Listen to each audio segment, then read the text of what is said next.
Fala galera, Felipe Invest aqui. No vídeo de hoje, mais um acompanhamento mensal do fundo RBRR11, o high grade da RBR. Então aqui na nota do gestor ele fala pra gente que o mês de junho foi marcado pelo pré-pagamento total do CRI G Barueri no montante de 16 milhões. Esse CRI, que representava 1,2% do patrimônio do fundo, possui uma remuneração de IPCA mais 6% ao ano.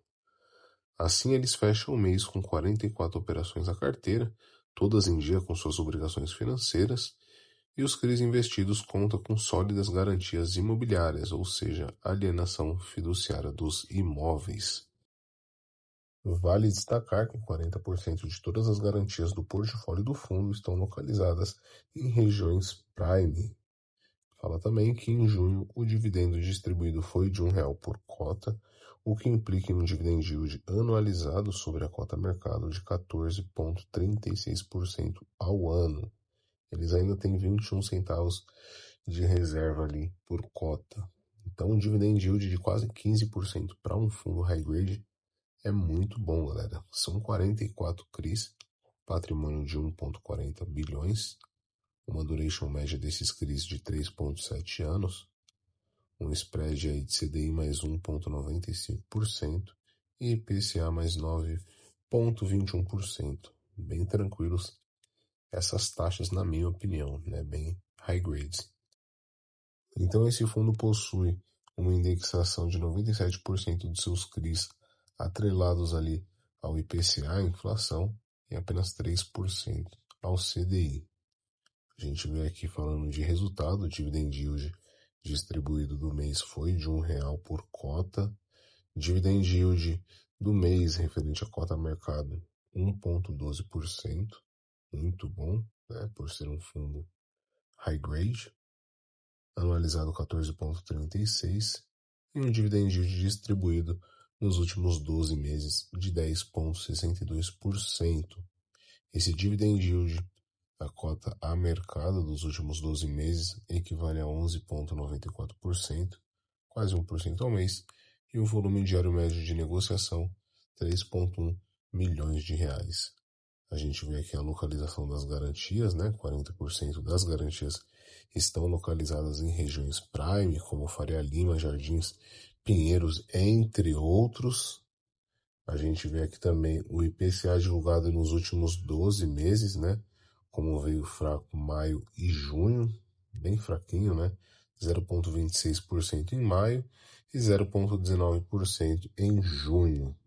Aqui algumas informações do fundo que tem a data de início em maio de 2018, né? Um patrimônio de 1,3 bilhões, uma cota a valor patrimonial de R$ 92,82 e o valor de mercado R$ 88,96. Falando de taxas, esse fundo tem taxa de gestão, administração e taxa de performance, 20% do que exceder o CDI. A atualização de rating das operações do portfólio, então basicamente aqui ele analisa devedor por devedor para dar uma classificação para eles, né? Dependendo do lucro, dependendo do crescimento da empresa, são vários fatores que eles analisam. E aqui eles comentam que as atualizações são realizadas de no máximo a cada 12 meses ou pode ser realizadas antes, quando acontece qualquer tipo de evento positivo ou negativo que vai impactar os parâmetros das operações. Atualmente, 100% das operações em carteira seguem em dia com suas obrigações financeiras, então não tem nenhuma inadimplência nesse fundo. E aqui eles falam também que após uma revisão, no último mês da operação CRI Curry, 36 milhões, de uma exposição de 2,6% do patrimônio líquido do fundo, manteve seu rate em A, que é muito bom. Então, devido aos principais fundamentos da operação, como saúde financeira da empresa, com receita crescente e endividamento controlado, sólida estrutura e governança que permanecem saudáveis. A gente pode ver aqui em questão do resumo dos ratings atualizados, nenhum rate foi reduzido e nenhum rate foi elevado. Os rates aí foram mantidos. O fundo distribuiu R$1 por cota, referente ao mês de junho de 2025, a gente pode ver aqui 18,6 milhões e um resultado de 17,9 milhões. Porém, o seu rendimento foi de 15 milhões, equivalente a R$ 1 por cota. Rentabilidade, dividendo e dividend yield, a gente pode ver aqui. Os dividendos seguem oscilando, né, devido ao IPCA. Isso é normal, faz parte do jogo. É bom a gente investir em fundos assim, já sabendo, né, que o fundo de IPCA ele tem uma volatilidade maior referente ao pagamento dos seus dividendos. Aqui a gente pode ver dividend yield sobre a cota patrimonial e o dividend yield sobre a cota mercado, isso tudo anualizado.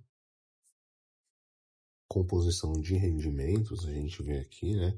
Receita de CRIs, receita dos FIIs, os não recorrentes, as despesas e tal. O que é muito bom aqui, galera, que eu acho um ponto positivo, é receitas não recorrentes. Ele tem pouca, né? Isso acaba inflando um pouco o dividendo e tal, e acaba trazendo uma certa ilusão, né? Aí, para quem não estuda muito, para quem não analisa os relatórios gerenciais, né? Isso acaba atraindo um pouco os cotistas. Dividendos mais variação do patrimônio líquido, né? A gente vê aqui o retorno total ajustado. Dividendos mais a variação da cota mercado, tem um retorno ajustado aí muito bom quando a gente reinveste os dividendos. Tabela de sensibilidade, a gente vê essa cota a mercado sendo negociada a R$ 89. Carteira de CRI pelo lado do IPCA, IPCA mais 10,49%, muito bom, né? A gente vê aí. Carteira atual e as premissas. Estratégia de investimento do fundo.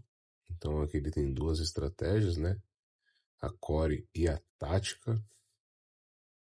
Liquidez, a gente vê também e tal. Alocação referencial, né? Ele tem mais aí investido na estratégia core do que na tática, 84,1% em core, tático 11,2% e liquidez 4,7%. A gente vê aqui as características da carteira de CRIs, né? A maioria aí IPCA mais 9,2%, 97% da carteira. A alocação das LTVs, né? Muito boa aqui, na minha opinião. Acima de 50 já começa a ficar meio ruim e ele tem pouco acima de 50. A ancoragem RBR, a gente vê aqui, secundário, oferta de 476 a mercado, tipo de risco corporativo, locação e carteira pulverizada, né? Setor imobiliário, a gente vê que ele tem residencial bastante, laje corporativa e galpão logístico, né? Residencial aí sendo a maior parte com 36,3%. A localização das garantias, 88,3% no Sudeste, aí tem 11% em Centro-Oeste e 0,8% ali no Nordeste. Rating da carteira de CRIs, a gente vê aqui 92% das operações com rating maior ou igual a A, né? Muito bom também, tem Double A mais e tal. Aqui a carteira dos CRIs, né?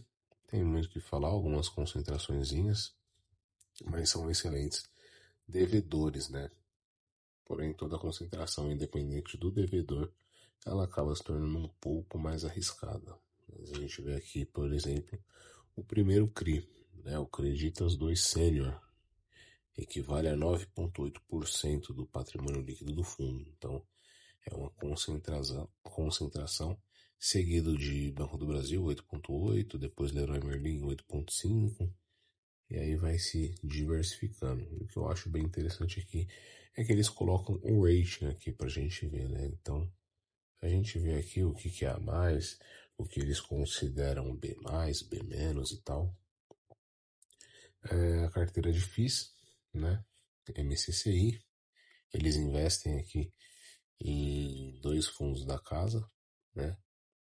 O RPRI 11 e o RBRY 11. A gente vê aqui, né? Mercado secundário, uma cota negociada muito boa no mês de junho, inclusive vem crescendo essas negociações com esse fundo imobiliário. A liquidez do fundo a gente não tem problema em compra ou venda, né, desse ativo.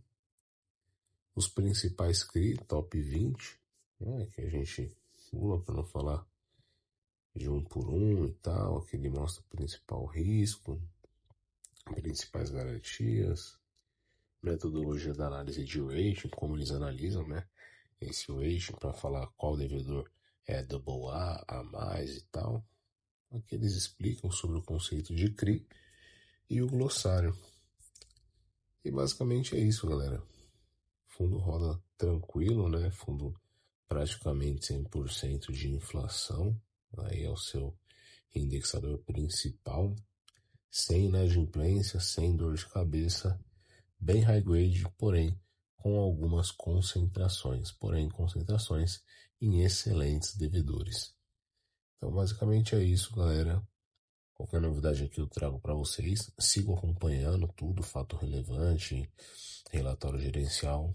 E qualquer novidade, como eu disse, trarei aqui no meu canal. Eu sou Felipe Invest e fui!